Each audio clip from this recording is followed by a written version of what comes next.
હજુ પણ પેટ્રોલ ડીઝલના ભાવ વધે તેવી શક્યતાઓ છે।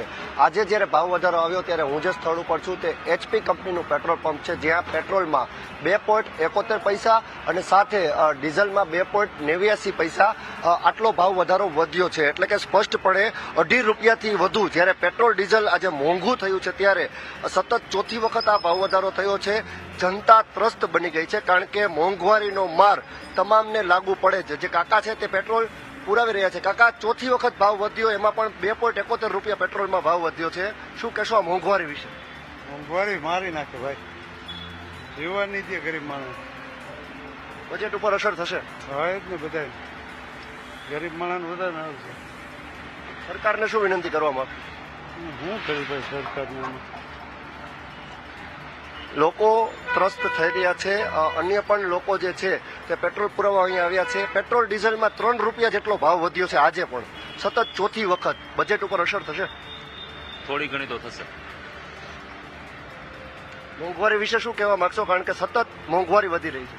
મોંઘવારી તો એક સતત પ્રક્રિયા મારા માનવા પ્રમાણે છે, અને અમુક વર્ષે 5 વર્ષ સ્ટેબલ રહે પછી પાછું એનું 5% 7%નો વધારો જોવા મળતો જ હોય છે જનરલી।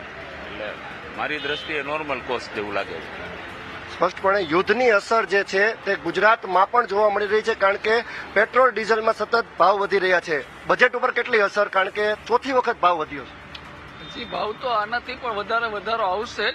બજેટ ઉપર એ અસર પડવાની જ છે, અને આમ જનતાને બધાને આ પ્રોબ્લેમ તો સહન કરવાનો જ રહેશે, કારણ કે આ વૈશ્વિક લેવલે છે, એટલે એની અસર તો રહેશે જ। સરકારને કઈ કહેવા માંગશો? કારણ કે મોંઘવારીનો માર જ્યારે દરેક વર્ગને પડી રહ્યો છે ત્યારે મંથલી બજેટમાં ખૂબ મોટી અસર થઈ। પેટ્રોલમાં ભાવ ક્યારેય પણ વધારો આવે ને ત્યારે આમ બજેટ ને આમ વસ્તુમાં ભાવ વધારો આવવાનો જ છે, કોમન વસ્તુ છે કે બધું ડીઝલ ઉપર જ આ બધું થાય છે, એટલે એમાં મોંઘવારી તો આવવાની જ છે। જ્યારે પેટ્રોલ ડીઝલમાં મોંઘવારીનો ભાવ વધારો આવે એટલે મોંઘવારી વધે જ છે, કોમન છે। સ્પષ્ટપણે લોકો કહી રહ્યા છે કે મોંઘવારી વધવાની જ છે, કારણ કે યુદ્ધની અસર જ્યારે સમગ્ર વિશ્વમાં વર્તાઈ રહી છે ત્યારે રાજકોટમાં પેટ્રોલ ડીઝલના ભાવ વધારા પર લોકોએ નારાજગી તો વ્યક્ત કરી, પરંતુ એક સ્વીકૃતિ પણ લોકોએ કરી છે કે જ્યારે યુદ્ધની અસર વૈશ્વિક લેવલે જોવા મળતી હોય છે ત્યારે જે દરેક રાજ્યમાં છે તેના બજેટ ઉપર, એટલે કે લોકોના બજેટ ઉપર, તેના ખિસ્સા ઉપર અસર રહેવાની જ છે, અને લોકો આ સહન કરવાના છે। જી।